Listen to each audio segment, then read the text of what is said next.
Assalamualaikum warahmatullahi wabarakatuh. Sebelumnya, yang terhormat Ibu Siti Nurfua MPD selaku dosen pengampu administrasi dan supervisi pendidikan. Sebelumnya, perkenalkan nama saya Sarah Palingga Putri dari kelas genap dari Prodi Pendidikan Kimia. Pada kesempatan kali ini, saya akan mempresentasikan tentang administrasi peserta didik.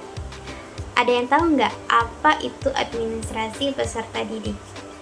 Administrasi peserta didik adalah seluruh proses pengelolaan terkait penerimaan, pembinaan, pelayanan, dan pencatatan peserta didik selama berada di dalam lembaga pendidikan. Nah, divisi ini dikemukakan oleh Purwanto pada tahun 2017.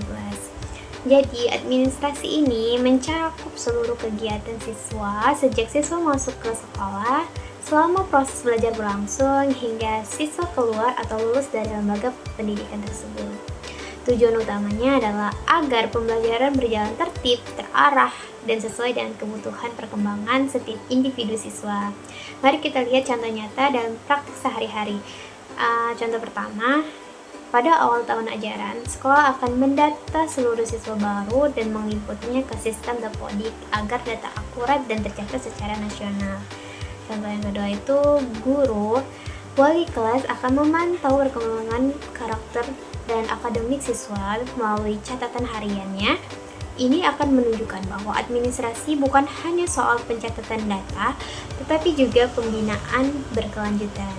Jadi di sini, administrasi peserta didik memiliki 5 fungsi utama yang sangat penting dalam pengelolaan siswa di sekolah. Adapun fungsi yang pertama yaitu perencanaan dan penerimaan peserta didik. Fungsi ini mengatur kuota dan alur seleksi siswa baru sesuai dengan kapasitas sekolahnya. Contohnya itu, sekolah akan menentukan kuota penerima siswa berdasarkan jumlah ruang kelas dan ketersediaan guru yang dimiliki. Ini sangat penting agar rasio guru dan siswa juga ideal untuk pembelajaran yang efektif. Adapun fungsi yang kedua yaitu pencatatan dan pendataan. Fungsi ini akan mengelola identitas, riwayat pendidikan, dan perkembangan belajar siswa melalui buku induk, dapodik, dan rapot. Contohnya itu, guru akan mengisi dapodik dan buku induk untuk memperbarui data siswa secara lengkap dan sistematis. Nah, data ini sangat penting untuk laporan ke Dinas Pendidikan dan keperluan administratif lainnya.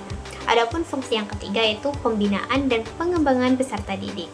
Nah, fungsi ini akan membina pertumbuhan akademik, sosial, dan spiritual siswa melalui ekstrakurikuler, konseling, dan program karakter. Contohnya itu, siswa akan mengikuti bimbingan konseling atau kegiatan ekstrakurikuler seperti pramuka dan olahraga untuk mengembangkan diri yang holistik. Adapun fungsi yang keempat yaitu penilaian dan evaluasi.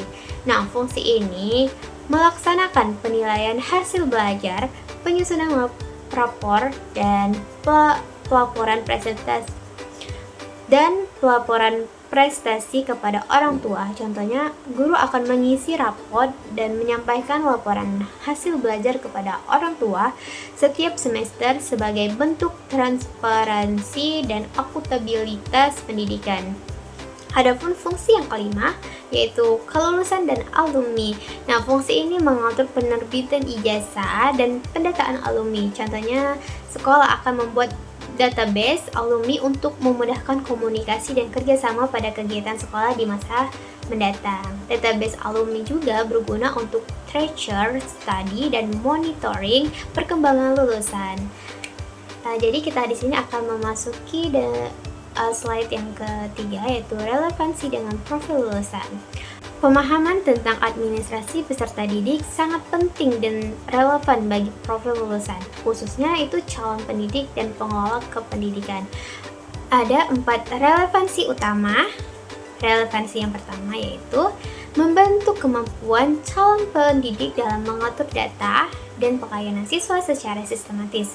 Ini adalah kompetensi dasar yang harus dimiliki setiap guru profesional. Contohnya, calon guru akan menyusun absensi, merekap nilai, dan membuat laporan perkembangan siswa secara rapi dan mudah dipahami.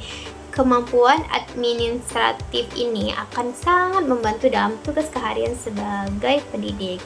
Relevansi yang kedua ini membantu lulusan menciptakan lingkungan belajar yang tertib, berpusat pada kebutuhan siswa. Jadi, pendidikan yang baik bukan hanya soal mengajar, tapi juga tentang menciptakan sistem yang mendukung perkembangan optimal setiap siswa. Contohnya, alumni yang membuka lembaga pendidikan privat dapat mengolah data siswa seperti absensi, nilai, dokumentasi secara profesional, menggunakan sistem yang terorganisir dengan baik. Adapun relevansi yang ketiga yaitu membekali lulusan agar profesional dalam mengelola absensi, nilai, dan komunikasi dengan orang tua. Komunikasi dengan orang tua adalah aspek penting dalam pendidikan modern. Contohnya, guru disiplin dalam mengembalikan tugas yang dikoreksi tepat pada waktunya, sehingga akan meningkatkan motivasi belajar siswa. Ketepatan waktu dalam pemberian feedback adalah bagian dari profesionalisme guru. Relevansi yang keempat yaitu menanamkan nilai tanggung jawab, kedisiplinan, dan kepedulian terhadap peserta didik. Ini bukan hanya soal kompetensi teknis, tetapi juga pembentukan karakter profesional. Jadi, seorang pendidik yang baik akan memiliki kepedulian tinggi terhadap perkembangan setiap siswanya. Bukan hanya sekadar aspek akademik, tetapi juga karakter dan kesejahteraan psikologis mereka. Adapun contoh nyata penerapannya, mari kita lihat bagaimana administrasi peserta didik ini diterapkan dalam kehidupan sehari-hari di lingkungan sekolah. Administrasi peserta didik terlihat dari berbagai kegiatan sehari-hari yang sistematis dan terencana.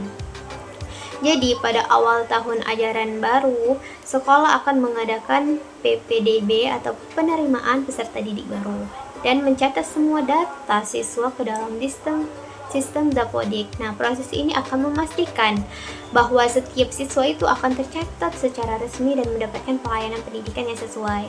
Nah, di kelas, guru akan membuat daftar hadir, mencatat perkembangan belajar siswa, dan menyimpan nilai siswa di raport atau sistem pencatatan lainnya.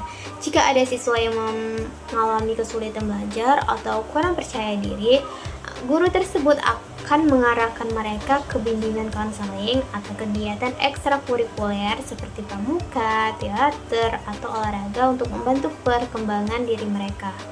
Ketika siswa mengikuti lomba atau kompetensi, prestasinya akan dicatat sebagai bagian dari data perkembangan siswa. Ini sangat penting untuk dokumentasi portofolio siswa dan juga sebagai motivasi. Jadi, pada akhir semester, guru akan menyusun nilai, membuat raport, dan melaporkannya kepada kedua orang tua mereka. Komunikasi ini sangat penting untuk membangun kemitraan antara sekolah dan keluarga dalam kependidikan anak. Saat kelulusan, sekolah akan menyiapkan ijazah dan memasukkan lulusan ke dalam data alumni. Database alumni ini berguna untuk menjaga silaturahmi dan membangun jejaring yang bermanfaat bagi pengembangan sekolah. Semua kegiatan ini akan menunjukkan bagaimana administrasi peserta didik berjalan nyata di lingkungan sekolah dan membantu proses belajar menjadi lebih teratur dan terarah. Administrasi yang baik akan menciptakan lingkungan belajar yang kondusif dan mendukung pencapaian tujuan pendidikan. Jadi, kita akan memasuki slide yang kelima yaitu kesimpulan. Di sini saya akan menyampaikan beberapa kesimpulan. Yang pertama, administrasi peserta didik adalah proses penting untuk menjaga keteraturan, ketertiban, dan efektivitas pelayanan pendidikan. Tanpa administrasi yang baik, proses pendidikan akan kacau dan tidak terarah. Yang kedua, fungsi administrasi peserta didik adalah komprehensif. Ia akan membantu sekolah dalam bidang perencanaan, penerimaan siswa, pendataan yang sistematis, pembinaan holistik dan evaluasi berkala, dan pengelolaan kelulusan yang baik. Adapun yang ketiga, pemahaman administrasi peserta didik yang relevan bagi calon pendidik dan alumni. Kompetensi ini akan membekali mereka agar mampu bekerja secara profesional dan berorientasi pada kebutuhan siswa, bukan hanya sekedar menjalankan rutinitas administratif. Nah, yang keempat, dengan pengelolaan administrasi peserta didik yang baik dan profesional, pendidikan dapat berjalan secara teratur, efisien, dan berdampak positif bagi perkembangan seluruh peserta didik. Administrasi yang baik adalah fondasi dari pendidikan yang berkualitas. Jadi, demikian presentasi dari saya. Terima kasih atas perhatiannya. Saya mohon maaf apabila ada salah kata. Saya akhiri. Wassalamualaikum warahmatullahi wabarakatuh.